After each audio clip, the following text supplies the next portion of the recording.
Breaking অবশেষে আগামীকাল বিকেল ৫টায় গেজেট প্রকাশ হচ্ছে। আজ গুরুত্বপূর্ণ বৈঠক শেষে ঘোষণা দিলেন প্রধানমন্ত্রী। বেতন ভাতায় আসছে যুগান্তকারী পরিবর্তন। আরও বিস্তারিত থাকছে পুরো ভিডিওতে। আসসালামু আলাইকুম প্রিয় চাকরিজীবী মহোদয়গণ। নবম পে স্কেলের সত্য আপডেট যদি সবার আগে পেতে চান তাহলে আমাদের এই চ্যানেলটি সাবস্ক্রাইব করে ভিডিওতে লাইক করে দিন। খবরটি ছড়িয়ে পড়ার পর থেকেই দেশ জুড়ে তৈরি হয়েছে এক অভূতপূর্ব আলোড়ন। কারণ বহুদিনের অপেক্ষা আর জল্পনা কল্পনার অবসান ঘটিয়ে অবশেষে আগামীকাল বিকেল ৫টায় প্রকাশ হতে যাচ্ছে সেই বহুল প্রতীক্ষিত গেজেট। আজ গুরুত্বপূর্ণ বৈঠক শেষে প্রধানমন্ত্রী যে ঘোষণা দিয়েছেন তা স্পষ্ট করে দিয়েছে এবারের পরিবর্তন শুধুমাত্র আনুষ্ঠানিক কিছু সংশোধন নয়, বরং এটি হতে যাচ্ছে বেতন ভাতার ক্ষেত্রে একটি যুগান্তকারী রূপান্তর, যার সরাসরি প্রভাব ফেলবে লাখো সরকারি চাকরিজীবীর জীবনে।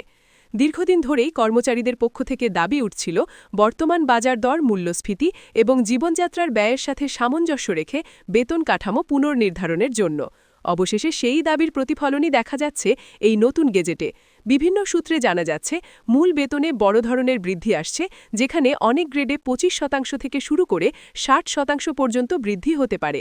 এই বৃদ্ধি নিম্ন আয়ের কর্মচারীদের জন্য সবচেয়ে বেশি স্বস্তি বয়ে আনবে, কারণ তাদের আয় তুলনামূলকভাবে বেশি হারে বাড়ানো হচ্ছে। এছাড়া বাড়ি ভাড়া ভাতায় আসছে বড় ধরনের পরিবর্তন।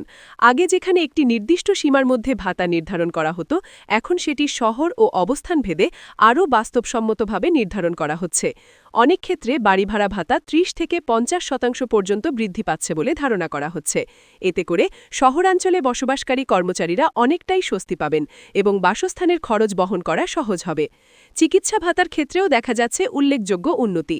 আগের তুলনায় চিকিৎসা ভাতা দ্বিগুণ বা পারও বেশি করা হতে পারে, যা কর্মচারী এবং তাদের পরিবারের জন্য একটি বড় নিরাপত্তা হিসেবে কাজ করবে।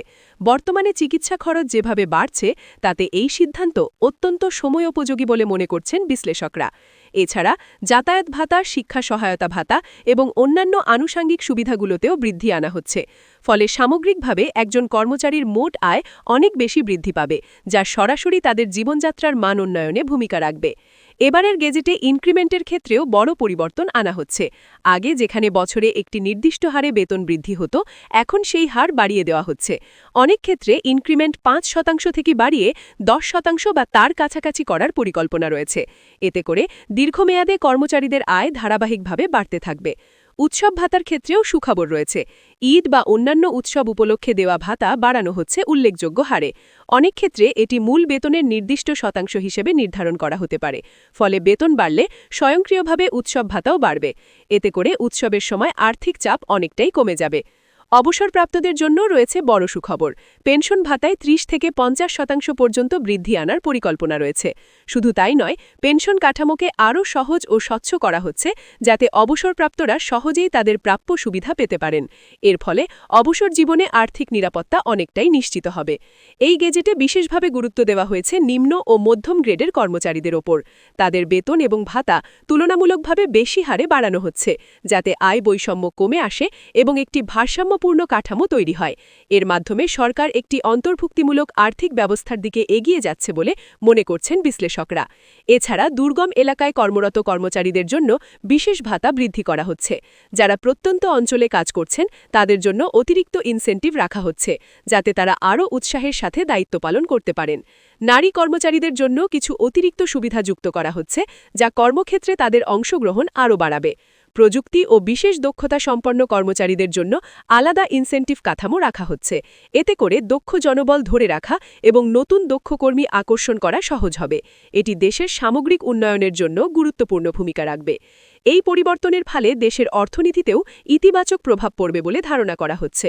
বেতন বৃদ্ধি পাওয়ায় মানুষের ক্রয় ক্ষমতা বাড়বে, যা বাজারে চাহিদা বাড়াবে, ব্যবসা বাণিজ্যে গতি আসবে এবং সামগ্রিক অর্থনৈতিক কার্যক্রম আরও শক্তিশালী হবে। সরকারের পক্ষ থেকে জানানো হয়েছে, এই গেজেট বাস্তবায়ন করা হবে ধাপে ধাপে। প্রথমে মূল বেতন বৃদ্ধি কার্যকর করা হবে, এরপর পর্যায়ক্রমে অন্যান্য ভাতা ও সুবিধাগুলো যুক্ত করা হবে।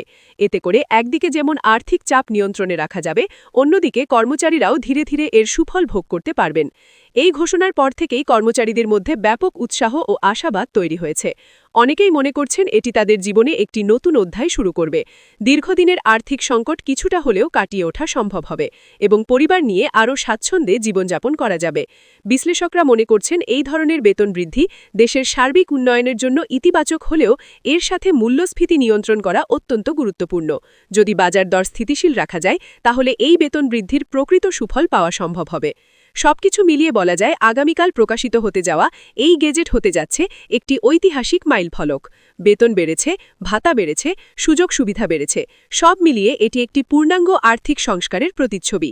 এটি শুধু একটি গেজেট নয়, বরং লাখো কর্মচারীর স্বপ্ন পূরণের একটি বাস্তব রূপ। এই পরিবর্তনের মাধ্যমে সরকারি চাকরিজীবীরা নতুন করে আশার আলো দেখতে পাচ্ছেন। তাদের পরিশ্রমের যথাযথ মূল্যায়ন নিশ্চিত হচ্ছে এবং একটি নিরাপদ ও সম্মানজনক ভবিষ্যতের পথে তারা আরও এক ধাপ এগিয়ে যাচ্ছেন।